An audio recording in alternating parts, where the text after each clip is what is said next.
안녕하세요. 공인중개사 시험을 과목별로 총 정리해보는 시간입니다. 시니어를 위한 공인중개사 마스터 출발합니다. 벌써 민법 강의 8번째 시간입니다. 이 민법 과목은요, 암기 과목으로 생각하지 마시고 철저하게 이해 과목으로 받아들이시는 게 중요하다고 합니다. 무조건 외우면서 공부하지 마시고요. 이 전체를 이해해야만 높은 점수를 올릴 수 있는 과목이다. 전문가들이 이렇게 이야기를 하고 있는데요. 만약에 처음부터 철저하게 암기 위주로 공부를 하신다면요, 공부가 빨리 지루해질 수 있습니다. 그러다 보면 전체 공인중개사 시험 전반을 공부하는데 악영향을 미칠 수 있으니까요. 이해를 하시면서 공부하시는 게 무엇보다 중요하다고 하는데요. 그러기 위해서는요, 어려운 부분이 나왔다. 무조건 암기하려고 하니까 너무 지루해서 못하겠다. 그런 부분은요, 그냥 넘어가시고요. 일단 이해가 되는 부분만 공부를 하시고 모르는 부분은 다시 오셔서 정독을 하시는 게 도움이 많이 된다고 하니까요. 그런 방법에 맞춰서 하루하루 공부해 나가셨으면 좋겠습니다. 자, 오늘도 민법 강의 전체를 파악하는 강의 저희가 준비해 놓고 있습니다. 박기인 교수님이 준비해 주고 계시는데요. 박수로 청해 드릴까요?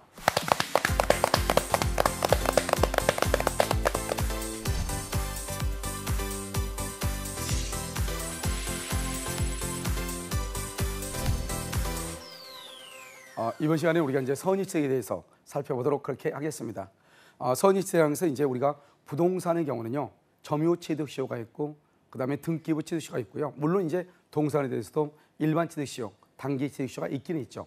그런데 지금 이 선의취득이라는 것은 동산에 관한 것이죠. 그것도 이제 권리자로부터 취득이냐, 무권리자로부터 취득이냐, 이게 문제가 되는데요. 우리나라는 공신의 원칙이라고 하는 것이 있죠. 예를 들어서 갑이 소유자가 아님에도 불구하고 갑이 이 물건을 을에게 처분했단 말이죠. 그러면 이 을은 갑이 소유자인 것으로 믿고 물건을 샀단 말이죠. 이때 이 을은 소유권을 취득하는가? 예를 들어서 공신의 원칙을 인정한다. 그러면 을은 소유권을 취득하게 되는 것이고요. 공신의 원칙을 인정하지 않는다. 그러면 을은 소유권을 취득할 수 없는 것이죠. 우리나라는 부동산 등기에는 공신의 원칙을 인정하지 않지만 동산의 경우는 공신의 원칙을 인정을 하죠. 그래서 권리자로부터 취득하는 것이 있고 무권리자로부터 취득하는 것이 있는데 그 무권리자로부터 취득을 말한다. 선의취득이라고 하는 것이고 선의취득은 동산에 관한 것이다. 이런 말이죠. 여기서 보면 평원공인하게 동산이죠. 그래서 부동산의 경우는 선의취득이 안 돼요. 그래서 예를 들어서 부동산을 객출하는 지상권, 지역권, 전세권이나 저당권의 경우는 선의취득을 할 수가 없는 것이죠. 그 다음에 양수환자가 선의이며 과실 없이 동산을 점유하죠. 그래서 여기서 보면 자주 점유란 말이 없죠. 왜 그러냐? 우리가 선의취득은 여기서 보면 소유권을 취득한다 이렇게 나왔지만 실질적으로 취득하는 것은 소유권과 질권이란 말이죠. 그런데 질권이라고 하는 것은 타주점유죠. 소유권은 자주점유이지만 그래서 우리가 자주냐 타주냐는 말은 없고 평온공연하게 선의이며 과실 없이 이렇게. 그 다음에 양도인이 정당한 권리자가 아니다. 그 말은 무권리자다 이 말이죠. 무권리자인 때도 즉시 그 동산의 소유권을 취득한다. 왜 즉시라고 하는 말이 나오냐? 선의취득은 거래를 해야 되거든요. 거래요. 그래서 유효한 거래를 통해서 하기 때문에 즉시로 소유권을 취득한다 이렇게 하고 그것은 선의취득의 객체는 동산이죠. 그래서 부동산은 일단 안 되죠. 토지, 건물, 임목, 명인 방법에 의해서 공시되는 것, 그다음에 농작물 같은 것은 안 되고요. 그다음에 준부동산이라고 하죠. 자동차나 항공이나 선박 이런 것들은 부동산의 취급을 받기 때문에 안 되는 것이고 그다음에 선의취득은 동산을 거래해야죠. 이때 거래는 어떠냐? 사고 팔고 해야죠. 그래서 거래가 금지되어 있는 것, 마약류라든가 총기류라든가 이런 것은 안 되고 그다음에 거래를 해야 되기 때문에 유실물을 습득했다. 즉 A라는 사람이 잃어버린 물건을 B가 주었다 이 말이죠. 이것은 거래가 아니죠. 이런 것은 안 되고 우리가 보면 상속이죠. 상속이나 회사합병이나 포괄 유증은 포괄 승계로서 이것은 유상 특정 승계가 아니죠. 그래서 거래가 아니란 말이죠. 선의취득이 인정되지 않죠. 그러면 선의취득이 인정되는 것은 뭐가 있냐? 특히 첫 번째 유상행위로서 매매가 있고 무상행위로서 증여가 있고 그다음에 법률의 규정에 의한 경매 등이 있죠. 이런 것들을 특정승계라고 하고 이러한 거래를 통해서 인정되는 것, 옳은 것을 선의취득이다 이렇게 얘기하고요. 선의취득에서 양도인이죠. 양도인은 무권리자가 돼야죠. 만약에 양도인이 무권대리라든가 제한능력자다. 그러면 양수인은 선의취득을 할 수가 없는 것이에요. 그것은 무권리자가 돼야 된다 이런 말이죠. 그다음에 양수인이죠. 양수인은 어떻게 한다? 양도인과 유효한 거래를 해야 되죠. 여기서 유효한 거래하는 것은 사고 팔고 해야 된다 이런 말이죠. 그래서 유효한 거래인데 실질적으로 소유권을 취득할 수 있는 것은 뭐냐? 소유권과 질권이다 이런 말이죠. 남은 일은 될 수가 없고 그다음에 거래를 할 때는 우리가 부동산의 거래는 등기라죠. 그런데 동산의 거래는 인도를 한단 말이죠. 이 인도는 현실의 인도, 간이 인도, 점유 계정, 목적물 반환 청구권의 양도 이런 것들이 있는데 이 중에서 점유 계정의 경우는 선의 취득이 인정되지 아니한다 이렇게 보는 것이죠. 그래서 거래 행위가 있어야 되는데 어떤 것은 또 안 되냐? 사실 행위는 안 되죠. 예를 들어서요. 우리 기출문제 뭐가 나오냐? 옆집 논을 우리 집 논인 자기 논인 줄 알고 옆집 논에 있는 벼를 소확을 했단 말이죠. 이런 것은 사고팔고 하는 거래가 아니죠. 남의 논에 있는 것을 자기 논인 줄 알고 벼를 소확을 한 거죠. 이것을 우리는 사실행위라고 하죠. 다른 또 국가고시에서는 뭐라고 나왔냐면 이렇게 나왔죠. 옆집 자기 산이 아님에도 불구하고 자기의 산이라고 착각을 하고 산에 있는 나무를 벌채를 했단 말이죠. 이런 경우도 사고팔고 한 것이 아니죠. 그래서 선의 취득이 인정된다, 인정되지 않는다, 인정되지 아니한다 이렇게요. 그다음에 자주 점유란 말은 없다고 그랬죠. 평원 공연 선의 무과실로 점유를 해야 되죠. 여기서 선의 무과실에서 선의는 추정되지만 무과실 점유는 추정되지 않죠. 그래서 무과실 점유는 추정되지 않으니까 선의 취득을 주장하는 자가 입증하는 것이고 특히 선의 무과실은 언제까지 선의 무과실이 돼야 되냐 이게 아주 중요하죠. 여기서 선의 무과실이라는 것은 물권 행위가 완성될 당시까지. 그럼 물권 행위는 언제 완성되냐? 물권적 합의 플러스 인도. 그래서 합의가 2월 1일, 인도가 2월 5일이다. 그러면 2월 5일까지 선의 무과실로 점유해야 된다. 이 부분이 아주 시험에 잘 나오는 것이고 무과실은 추정되지 않으니까 누가 입증한다? 선의 취득을 주장하는 자. 다른 말로 점유자가 입증을 하는 것이다 이 말이죠. 선의 취득은 뭐다? 선의 취득은 원시 취득하죠. 그래서 소유권과 질권을 원시 취득하는데 원시라고 하는 말이 뭐다? 내가 처음으로 소유권 취득한다 이런 말이잖아요. 그러니까 선의 취득의 효과를 거부하고 종전 소유자에게 물건을 반환받아갈 것을 요구할 수 있는가? 요구할 수 없다 이런 말이고 그다음에 도품 및 유실물에 관한 특례라고 하는 것은 뭐냐? 만약에 이 무권리자가 을이 갑이 물건이에요. 그런데 갑의 물건을 을이 도품, 절도나 강도를 했어. 또는요 갑이 물건을 잃어버렸어. 그런데 그것을 을이 주었어. 그것을 유실물 습득이라고 하거든요. 이 을이 자기 물건이 아님에도 불구하고 자기의 소유라고 하면서 병한테 처분한단 말이죠. 그러면 이 병은요 이 을하고 거래를 공개 시장이나 또는 상인이거나 또는요 경매를 통해서 선의 무과실로 매수했다. 우리 법조문에는 선의라고 되어 있지만 판례는 무과실까지 요구한다. 그래서 무과실로 병이 양수를 했다 이 말이죠. 그럼 병은 일단 선의 취득하죠. 그럼 선의 취득은 소유권을 취득하죠. 그런데 갑이라고 하는 사람은 원소유자는 그 물건을 절도나 또는 강도당한 날로부터 또는요 잃어버린 날로부터 2년 이내 다시 병에게 반환을 청구하죠. 이때 반환을 청구할 때는 무작정 반환을 청구하는 것이 아니고 병이 을하고 계약 거래를 하면서 대가를 지급한 경우 있겠죠. 예를 들어서 10만 원이다 100만 원이다. 그러면 그 대가를 변상하고 반환을 청구하는 것이에요. 만약에 그다음에 이 병이 선의 취득자가 그 대가를 청구를 하려면 반드시 자기는 선의 무과실로 그것을 점유받아야 되죠. 알겠죠? 이것을 우리는 말한다. 도품 및 유실물에 관한 특칙이나 특례다 이렇게 얘기하는 것이죠. 자, 그다음에 이제 이게 선의 취득에 관한 것을 봤고요. 그다음에 여기서 보면 이제 뭘 보냐? 무주물 선점, 유실물 습등, 매장물 발견이죠. 무주물이란 뭐죠? 여러분 산에 가면 뭐가 있죠? 산토끼가 있죠.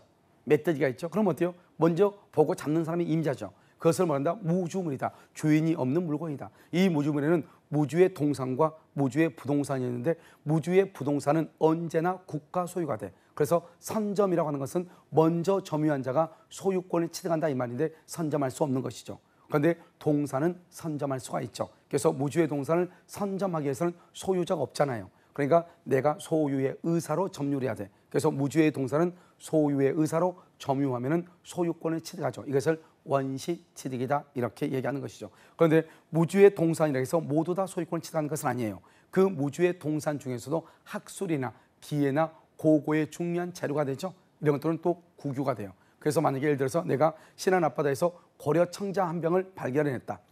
그래서 그것을 바닷물 속에서 건져냈다 이 말이죠. 그러면 그것은 재산이 뭐죠? 이것은 고고의 중요한 재료가 되는 거죠. 알겠죠? 그러니까 이런 것은 어떻게 돼요? 국가에다 신고를 해야 되죠. 그래서 그것은 국가가 가져가고 국가로부터 보상을 받을 뿐이에요. 그래서 우리가 무주의 동산이라고 해서 모든 것을 다 선점할 수는 있다 없다? 없다. 그 다음에 여기서 이제 보면 무주의 부동산이 있고 그 다음에 유실물이죠. 유실물이란 건 뭐죠? 유실물이란 것은 우리가 만약 예를 들어서 어디 극장에 간단 말이죠. 비 오는 날 극장을 갔어요. 그런데 우산을 가져갔죠.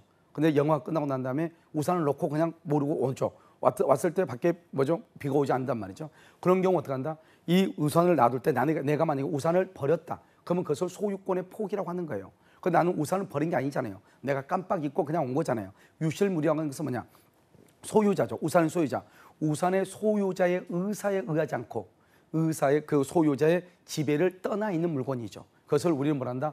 유실물이라고 하죠. 이러한 유실물을 발견을 하죠. 그럼 발견하면 신고를 해야 돼. 신고하고 나서 신고를 했는데 6개월 이내에 소유자가 권리를 주장하지 않으면 그것은 발견 습득자가 소유자가 되는 것이죠. 알겠죠? 그래서 이것을 우리는 뭐다? 유실물 습득이라고 하는데 여기서 6개월인데 예전에는 이것이 1년이었단 말이죠. 그래서 지금 6개월로 바뀌고 난 다음에 다른 국가고시에는 시험이 났는데 아직 우리 시험이 나오지 않았으니까 여러분 좀 잘 봐야 되겠죠. 그 다음에 이제 매장물 발견이죠. 이런 매장물이라는 것은 뭐죠? 매장물은 아주 오래된 집이라는 고택이죠. 그러면 또는요, 우리 뭐 산에 같은 거 가다 보면 마치 고분처럼 되는 것들 있잖아요. 그런 데서 나오는 부장품이라든가 금괴라든가 이런 것을 매장물이라고 하죠. 이런 매장물도 발견을 해가지고 신고를 하죠. 여기는 얼마냐? 1년이죠, 1년. 우리가 유실물이 몇 개월이죠? 6개월이죠. 여기는 1년이란 말이죠. 1년 안에 권리자가 권리를 주장하자면 그것이 내 것이 되는 것이죠. 유실물법에 의해서. 여기서 우리는 뭐라고 한다? 매장물 발견이다 이렇게 얘기하고요. 이러한 매장물도 타인의 토지나 물건으로부터 발견된 매장물은 발견자와 토지의 소유자가 절반이라는 것은 두 사람이 그 물건에 대해서 공동으로 소유권을 취득한다, 공유다 이렇게 얘기하죠. 그 다음에 첨부라고 되어 있죠. 첨부는 뭐죠? 부합과 혼화와 가공을 얘기하죠. 이것을 한꺼번에 묶어서 첨부라고 하는 것이고 이것도 모두 다 원시 취득이죠. 우리가 먼저 부합을 보면 부합은 두 가지가 있죠. 부동산 애의 부합이 있고 동산 간의 부합이 있단 말이죠. 만약에 동산 간의 부합은 주종을 구별할 수 있다. 그러면 주된 동산의 소유자가 소유권을 취득하죠. 그런데 주종을 구별할 수 없다. 부합 당시 가액의 비율로 공유한다. 부합 당시 이 말이 아주 좋아. 부합 당시지 현재 가격이라든가 사실심, 변론, 종결시 그러면 안 되죠. 부합 당시 가액의 비율로 공유한다 이렇게 얘기하는 것이죠. 그런데 부동산 애의 부합은 뭐냐? 예를 들어서 1층 건물이 있는데 2층에다 증축을 했다 이 말이죠. 이 증축한 부분이 독립성이 있다. 그러면 독립성이 있단 말은 1층하고 구별된다 이 말이죠. 그 독립성을 말한다. 소유권의 객체, 별도로 사고팔고 할 수 있다. 그것을 말한다. 부합이 아니다. 구성 부분이 아니라고 얘기하는데 예를 들어서 1층 위에다 2층을 증축을 했는데 그것이 독립성이 없다. 독립성이 없다는 것은 2층만 별도로 분양할 수 없다. 예를 들어서 사고 팔고 소유권에 객체할 수 없다 이 말이죠. 이런 상태를 뭐라 한다? 우리는 부합이라고 얘기하는 것이죠. 이런 부합은 뭐죠? 물건이 부합이 되면 분리 복구가 안 되죠. 예를 들어서는요, 우리가 지물포 같은 데서 벽지를 바르기 위해서 벽지를 하나 샀단 말이죠. 그럼 이 벽지는 독립한 물건이죠. 그런데 이 벽지를요, 벽에다가 풀을 칠하고 난 다음에 벽에다가 벽지를 바르죠. 그럼 벽지가 어때요? 벽에 달라붙죠. 그럼 우리는 어떻게 돼? 그 벽지를 다시 떼낼 수는 있겠죠. 하지만 떼내면 어떻게 해요? 다 찢어지죠. 찢어진단 말은 다시 그 벽지를 벽지의 용도로 사용할 수가 없다 이 말이죠. 이런 상태. 분리 복구할 수 없거나 분리 복구할 수 있다고 할지라도 본래의 용도대로 사용할 수 없는 것. 이것을 우리가 뭐란다? 부합이라고 얘기하는 것이에요. 그래서 지금 보면 부동산 애의 부합은 보통 증축 부분이 나온다 이 말이죠. 부합했다는 말은 독립성이 없다, 구성 부분이다. 그다음에 그것은 소유권의 객체가 되지 않는다 이렇게. 그러면 누가 소유권을 취득하는 것이냐? 부동산의 소유자가 그럼 부합물의 소유권을 취득하죠. 만약에 원래 부동산은 1억의 가치가 있어요. 그런데 증축되는 부분, 부합되는 부분은 1억 3천만 원의 가치가 있어요. 그러면 증축되는 부분 부합물의 가격이 더 크잖아요. 그러든지 말든지 무조건 누가 소유권을 취득하냐? 부동산의 소유자가 소유권을 취득하죠. 왜냐?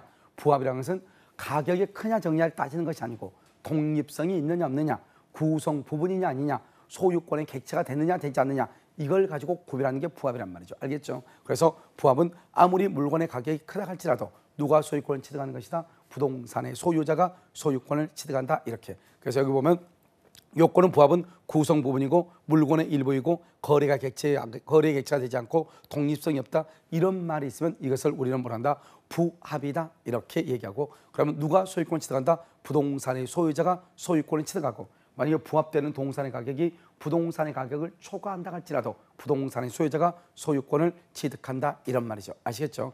그 다음에 여기서 보면요, 우리가 이제 타인의 권원이란 말이 나오는데 타인의 권원이라는 것은 예를 들어서 임차인이 땅을 빌려서 나무를 심었다 이 말이죠. 그러면 그 나무는 누구 것이냐? 임차인 것이죠. 그런데요, 타인의 토지 위에다가요 무단으로 나무를 심었다. 우리가 이러면요, 식목일날 나무 심어봤죠. 남의 산에다가요. 그러면 내가 심었던 그 어렸을 때 심었던 그 나무의 소유자가 누구냐? 그것은 토지 소유자 거죠. 무슨 말이냐? 분명히 나무는 내가 심었는데 이 나무가 내 것이 된 것이 아니고 땅 소유자의 것이 된단 말이죠. 그것을 말한다. 이 나무는 토지에 부합됐다고 얘기하는 거예요. 그런데 만약에 내가요, 이 토지를 빌려가지고 나무를 심었다 이 말이죠. 조경수를 심었다 이 말이죠. 그럼 어떻게 되죠? 토지 소유자는 갑이고 이 조경수의 소유자는 누구다? 을이다 이 말이죠. 그러면 나무는 비록 토지 위에 나무가 자라고 있지만 이 나무는 토지에 부합되지 아니한다. 부합되지 아니한다. 별도의 소유권의 객체가 된다. 별도로 나무만 사고 팔고 할 수가 있다 없다? 있다 이렇게 얘기하는 것이죠. 이것을 이제 우리는 뭐란다? 부합이다 이렇게 하고,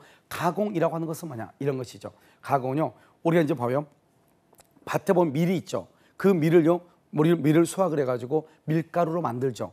밀가루는 이것을 우리는 가공이라고 하지 않아요. 왜냐? 밀가루는 다른 물건을 만들기 위한 재료일 뿐이죠. 이 밀가루가 재료란 말이죠. 이 밀가루를 통해서 뭘 한다? 우리가 만약에 예를 들어서 케이크를 만들었다 이 말이죠. 그러면 어떻게 되냐? 이 케이크를 뭐라고 한다? 가공이라고 하는 거예요. 그래서 가공이라는 것은 타인의 동산에 노력을 가해서 새로운 물건을 만드는 것을 가공이라고 하는데, 이 가공물의 소유자는 누구냐? 원칙적으로 재료주의죠. 그 재료, 그 사람이 소유자가 되는 것이다 이런 말이죠. 예외적으로 봐봐요. 우리가 밀가루 가지고 케이크를 만들었다 해봐. 그럼 밀가루 값은 2,000원밖에 안 돼요. 그런데 케이크 값은 2만 원이에요.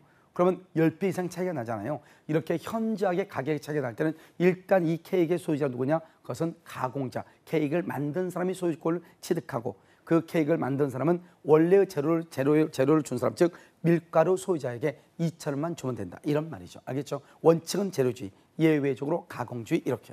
그다음에 이제 가장 중요한 게 이제 또 공동 소유라고 한 게 나왔죠. 우리가 공동 소유는 공동 소유는 세 가지였죠. 하나는 공유. 공유는 뭐냐? 상속 재산이죠. 아버지가 사망했다. 자식이 세 사람이다. 그러면 자식은 아버지의 재산에 대해서 각각 3분의 1씩 균분하게 귀속하는 거죠. 이것을 우리는 뭐한다? 공동 소유 형태 중에서 공유라고 하는 것이고, 만약에 여자분들이 보면요, 계모임을 하죠. 이렇게 순번기 하잖아요. 순번기 계모임 한다. 그러면 각각의 돌을 투자해서 모아가지고 돌아가면서 이렇게 갯돈을 타는 거잖아요. 그것을 뭐란다? 합유라고 얘기하는 것이죠. 또 어떤 것이 있냐? 여러 사람이 돈을 모아가지고 공동으로 사업을 하죠. 그것을 조합 계약이라고 하는데, 그 조합 계약을 뭐라고 얘기한다? 그것을 합유라고 얘기하는 거죠. 그 다음에 총유라고 하는 것은 뭐냐? 교회 재산이죠. 여러분 봐봐요. 우리가 교회 가가지고 아무리 내가 많은 헌금을 냈어도 교회를 내가 그만두고 그 교회를 빠져나올 때는 교회에 있는 벽돌 한 장이라도 가지고 나올 수가 없잖아요. 그것은 뭐를 얘기하는 것이다? 교회 재산은 지분이 없다는 거예요. 지분이 없다. 그러니까 헌금을 많이 낸 사람이나 헌금을 내지 않는 사람이나 모든 권리가 동등하다 이런 말이죠. 그래서 총유, 즉 종중 땅이라든가 이런 것은 지분이 없죠. 예를 들어서 자식이 7이에요. 7인데 지금 현재 경제활동을 하고 있는 사람 3명이에요. 그럼 3사람이 모아가지고 아버지의 산소로 땅을 사용하기 위해서 종중 땅으로 사용하기 위해서 땅을 샀다 이 말이죠. 비록 3사람이 샀지만 그 땅은 7명 형제 전체의 공총유가 되는 것이에요. 그러니까 전혀 돈을 대지 않는 사람도 종중원으로서 그 땅에 대한 권리를 뭐 할 수 있다? 주장할 수가 있게 되겠죠. 이것을 총유라고 얘기하는 것이에요. 그런데 우리가 이제 보통 시험에 나올 때는 공유에서 나오죠. 공유는 뭘 가지고 있냐? 지분을 가지고 있죠. 이 지분은 소유권의 일종으로서 지분 처분을 금지하는 것은 무효죠. 그래서 지분 처분의 자유가 있는 것이죠. 그 다음에 이 지분이라는 것은 부동산 등기법에 의해서 반드시 등기하도록 되어 있죠. 만약에 등기를 하자면 그 지분은 뭐라 본다? 균등한 것으로 보는 것이란 말이죠. 그래서 공유라는 것은 최소한 2사람 이상이 모여 있는 거잖아요. 그런데 우리가 등기부상의 지분하고 실제 지분이 다를 수 있단 말이죠. 예를 들어서 등기부상의 지분은 만약에 내가 2분의 1인데 실제로 나는 2분의 1이 아니고 4분의 3이단 말이에요. 그럴 수 있잖아요. 그런데요, 2분의 1로 돼 있다 이 말이죠. 그러면 어떻게 할 것인가? 제3자가 봤을 때는 항상 등기부를 기준으로 보죠. 그래서 제3자가 봤을 때는 등기부상의 지분으로 가지고 가지만 공유자 간들, 즉 갑하고 을하고 병, 공유자 간에는 실제 지분으로 가는 것이에요. 그 다음에 우리가 이제 공유에서 또 중요한 것은 뭐가 중요하면, 공유에서는 지분도 중요하죠. 지분도 중요하지만 공동소유에서 중요한 것은 뭐냐면 이것을 어떻게 할 것인가 이 말이죠. 그래서 이 관리를 어떻게 할 것인가, 이게 문제죠. 그런데 두 가지만 더 얘기하고, 첫 번째 뭐냐면 공유자가 3명인데요. 한 사람이 사망했어. 그런데 상속인이 없는 거예요. 또는요, 한 사람이 자기는 지분을 포기하겠다는 거예요. 그럼 어떻게 하냐? 그 지분은 다른 공유자들에게 지분의 비율로 기속하는 것이에요. 그것을 뭐란다? 지분의 탄력성이라고 하고, 우리는 권리가 있고 의무가 있잖아요. 그것은 지분의 비율로 권리를 취득하고 의무를 부담하는 거예요. 예를 들어서 3사람이 사업을 한단 말이죠. 그래서 관리비가 300만이 나왔어. 그럼 각각의 지분이 똑같아. 그러면 각자 100만 원씩의 관리 비용을 부담하는 거예요. 그래서 권리와 의무는 지분의 비율로 취득하고 지분의 비율로 의무를 부담하는 것이다 이런 말이고, 그 다음에 여기서 이제 보면 우리가 이제 지분 처분의 자유라고 돼 있잖아요. 지분은 소유권과 똑같죠. 그래서 자기 멋대로 말 수 있다, 처분할 수 있고 지분의 탄력성이죠. 공유자 중에 한 사람이 사망했다. 그러면 그 사람이 상속인이 없다. 그 사람의 지분은 다른 공유 지분권자에게 그 지분의 비율로 균등하게 만다, 기속한다 이 말이죠. 그다음에 그 뭐냐? 공유자의 공유관계다. 이게 아주 중요한데요. 여기서 여러분 딱 몇 가지 뭐냐? 두 가지를 보는 거예요. 하나는 보존행위고 하나는 관리행위를 보는 거예요. 관리라고 하는 것은 뭐냐? 공유자의 가반수가 아니에요. 뭐냐? 지분의 과반수예요. 공유자의 가반수가 아니고 지분의 가반수. 그래서 지분의 가반수는 3분의 2, 4분의 3, 5분의 3 이것을 얘기하죠. 그래서 항상 우리가 공동소유에서는 딱 두 가지예요. 과반수냐 소수냐. 예를 들어서 내가 지분이 2분의 1이다. 지분의 2분의 1을 뭐란다? 그것을 딱 절반이죠. 그래서 반수라고 하고 그것을 소수라고 하는 거예요.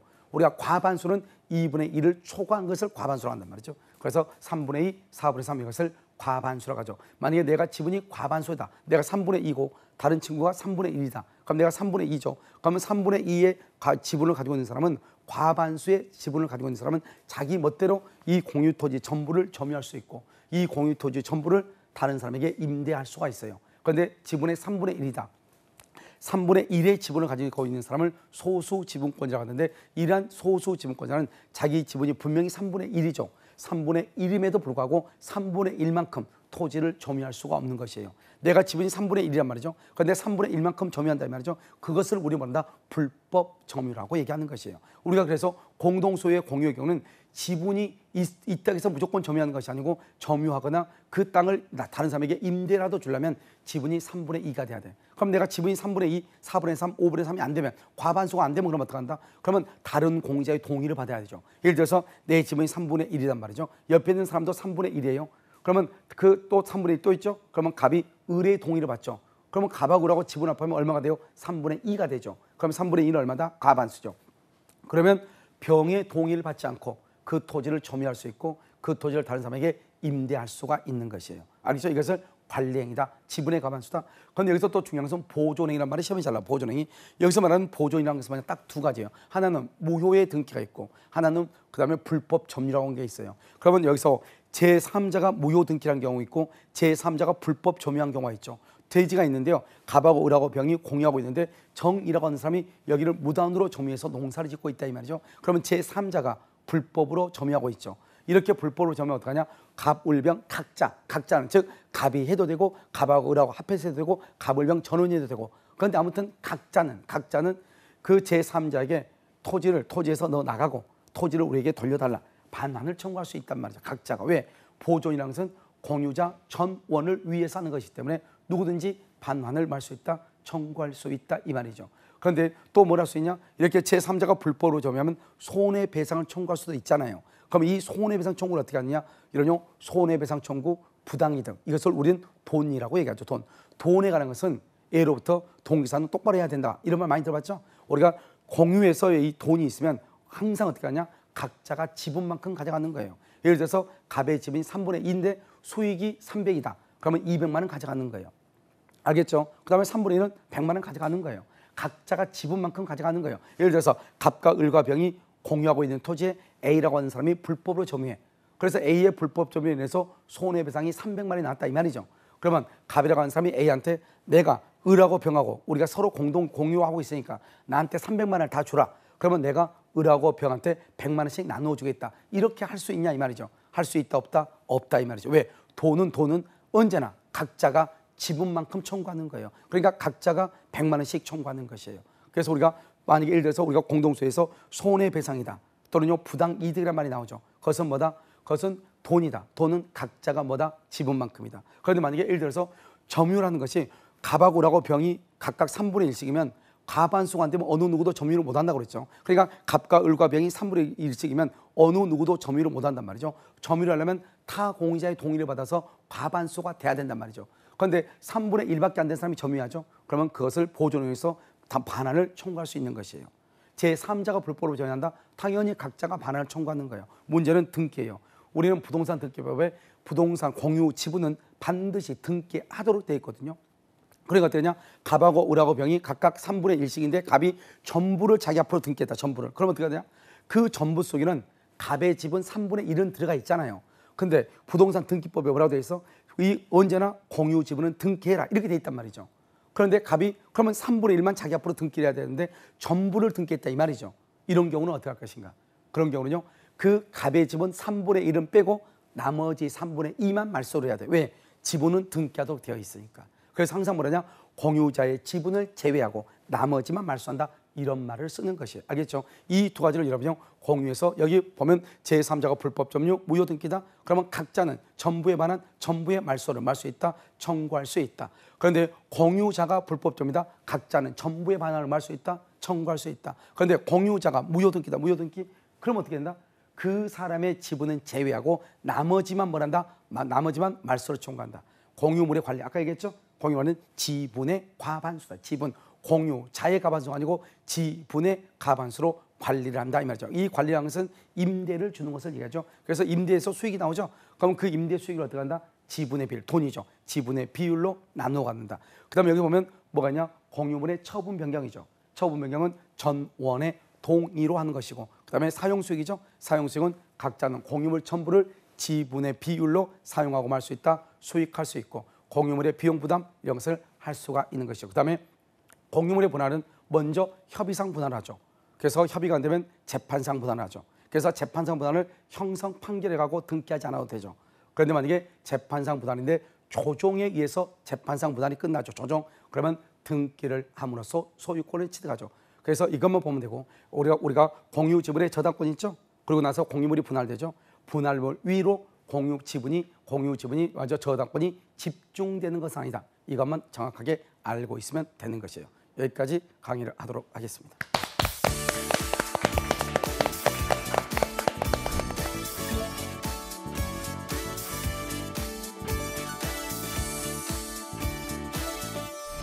박기인 교수님의 민법 강의 함께 하셨습니다. 민법이라는 과목 이름을 처음 들으시고 이거 너무 어려운 거 아닌가 겁먹으셨던 분들 한 회 한 회 수업 함께 하시면서 민법이라는 게 우리 실생활 속에서 이렇게 접목시킬 수 있구나 아마 느끼시면서 수업 들으셨을 것 같습니다. 맞습니다. 민법 앞에서도 말씀드렸지만 무조건 외우지 마시고 실생활 속에서 이해할 수 있는 부분과 접목시키면서 공부하시면 좀 더 효율성이 높아지지 않을까 싶네요. 자, 오늘 함께 하신 강의 내용도요. 놓친 부분이 있다. 다시 듣고 싶다 하시는 분들은요. 유튜브와 한국직업방송 홈페이지 통해서 들으시고 보실 수 있습니다. 놓치지 마시고 복습도 해보시기 바랍니다. 자, 다음 이 시간에도 알찬 강의 가지고 인사드리겠습니다. 함께해 주신 여러분 고맙습니다.